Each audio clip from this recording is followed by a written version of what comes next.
Com relação à simulação no Proteus, inicialmente possuímos a fonte alternada, que tem como intuito de simular a diferença de potencial que chega em nossas residências, um resistor com o intuito de simular a resistência de uma lâmpada, pois normalmente um dimmer tem como funcionalidade principal controlar a luminosidade das lâmpadas, e nesse caso optou-se colocar um resistor de 220 ohms em vez de uma lâmpada.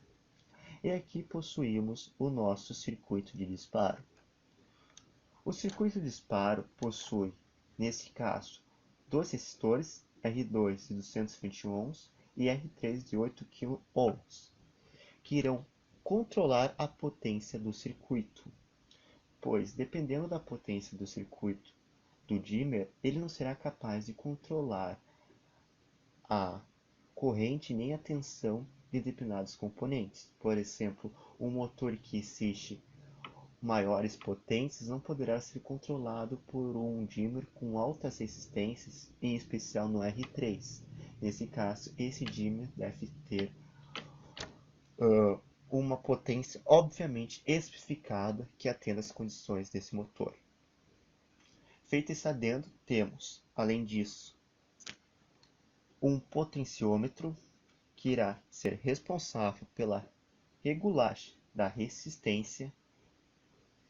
Esse potenciômetro que estamos a usar é de 0 a 100 kΩ. Além disso, possuímos dois capacitores em paralelo, ambos de 100 nanofarads cada. Possuímos um diac. Este será responsável pela tensão de ruptura VR, que irá segurar a tensão. Além disso, possuímos um triac, este sendo o modelo Q4004L3, o que não é um modelo genérico, diferente dos demais componentes aqui usados. Além disso, possuímos um quarto resistor com 10 kΩ e um terceiro capacitor com 0,1 microfarads, que tem como objetivo controlar a impedância do circuito dimmer. Aqui precisamos nos atentar às especificações do diac, pois a partir disso controlaremos a tensão de ruptura. Aqui usaremos uma tensão de ruptura de 20 amperes. E para a fonte alternada, usaremos 20 amperes para uma análise inicial. Possuímos o aterramento e aqui em cima o osciloscópio. Fazendo análise, podemos verificar que, como a tensão da fonte é menor que a tensão de ruptura estabelecida no diac, o diac não irá segurar uma parte da tensão, ou melhor, os capacitores não se encarregarão de fazer isto.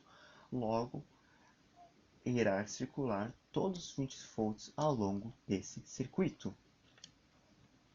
Todavia, ao alterarmos a tensão da fonte, colocando uma tensão de 20 volts, que normalmente é usada, veremos que uma parcela da tensão é segurada pelos capacitores. Aqui ponderamos que, devido a algumas imprecisões nos cálculos e má configurações dos capacitores que devem ser calibrados, torna-se essa curva não muito reta nessa parte aqui. Em tese, ela deveria ser linear. Todavia, ainda assim, satisfaz nossos interesses, que é mostrar a amplitude positiva e negativa da onda, e principalmente a parte que é segurada, que a tensão de ruptura atua. Por fim, temos o desenvolvimento desse dimmer em uma plaquinha. Ela ficou dessa maneira, considerando algumas alterações feitas devido a algumas limitações no Proteus, ausência de encapsulamento, entre outras coisas. E por fim, aqui possuímos uma fissão 3D desse dimmer montado. Bem, essa era a parte teórica da explicação de triac, diac e dimmers. Agradeço a atenção de todos e no próximo vídeo será apresentado uma montagem de um dimmer em uma protoboard, controlando a luminosidade de um LED e talvez de um ventilador. Muito obrigado pela atenção.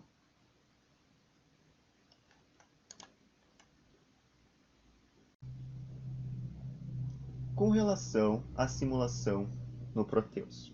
Inicialmente, possuímos a fonte alternada, que tem como intuito de simular a diferença de potencial que chega em nossas residências, um resistor com o intuito de simular a resistência de uma lâmpada, pois normalmente um dimmer tem como funcionalidade principal controlar a luminosidade das lâmpadas e nesse caso optou-se colocar um resistor de 220 ohms em vez de uma lâmpada. E aqui possuímos o nosso circuito de disparo. O circuito de disparo possui, nesse caso, dois resistores, R2 de 220 ohms e R3 de 8 kΩ, que irão controlar a potência do circuito, pois dependendo da potência do circuito do dimmer, ele não será capaz de controlar a corrente nem a tensão de determinados componentes. Por exemplo, um motor que exige maiores potências não poderá ser controlado por um dimmer com altas resistências, em especial no R3.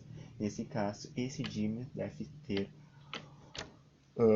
uma potência obviamente especificada que atenda às condições desse motor. Feito esse adendo, temos, além disso, um potenciômetro que irá ser responsável pela regulagem da resistência. Esse potenciômetro que estamos a usar é de 0 a 100 kΩ. Além disso, possuímos dois capacitores em série, em paralelo, ambos de 100 nanofarads cada. Possuímos um diac. Este será responsável pela tensão de ruptura VR, que irá segurar a tensão. Além disso, possuímos um triac, este sendo o modelo Q4004L3, o que não é um modelo genérico, diferente dos demais componentes aqui usados. Além disso, possuímos um quarto resistor com 10 kΩ e um terceiro capacitor com 0,1 microfarads, que tem como objetivo controlar a impedância do circuito dimmer. Aqui precisamos nos atentar às especificações do diac, pois a partir disso controlaremos a tensão de ruptura. Aqui usaremos uma tensão de ruptura de 20 amperes. E para a fonte alternada, usaremos 20 amperes para uma análise inicial. Possuímos o aterramento e aqui em cima o osciloscópio. Fazendo análise, podemos verificar que, como a tensão da fonte é menor que a tensão de ruptura estabelecida no diac, o diac não irá segurar uma parte da tensão, ou melhor, os capacitores não se encarregarão de fazer isto. Logo, irá circular todos os 20 volts ao longo desse circuito. Todavia, ao alterarmos a tensão da fonte, colocando uma tensão de 20 volts, que normalmente é usada, veremos que uma parcela da tensão é segurada pelos capacitores. Aqui ponderamos que, devido a algumas imprecisões nos cálculos e má configurações dos capacitores que devem ser calibrados, torna-se essa curva não muito reta, nessa parte aqui. Então, essa deveria ser linear. Todavia, ainda assim, satisfaz nossos interesses, que é mostrar a amplitude positiva e negativa da onda e principalmente a parte que é segurado, que a tensão de ruptura atua. Por fim, temos o desenvolvimento desse dímero em uma plaquinha. Ela ficou dessa maneira, considerando algumas alterações feitas devido a algumas limitações no Proteus, ausência de encapsulamento, entre outras coisas. E por fim, aqui possuímos uma fissão 3D desse dímer montado. Bem, essa era a parte teórica da explicação de TREAC, JAC e dímers. Agradeço a atenção de todos e no próximo vídeo será apresentado uma montagem de um dimmer em uma protoboard, controlando a luminosidade de um LED e talvez de um ventilador. Muito obrigado pela atenção.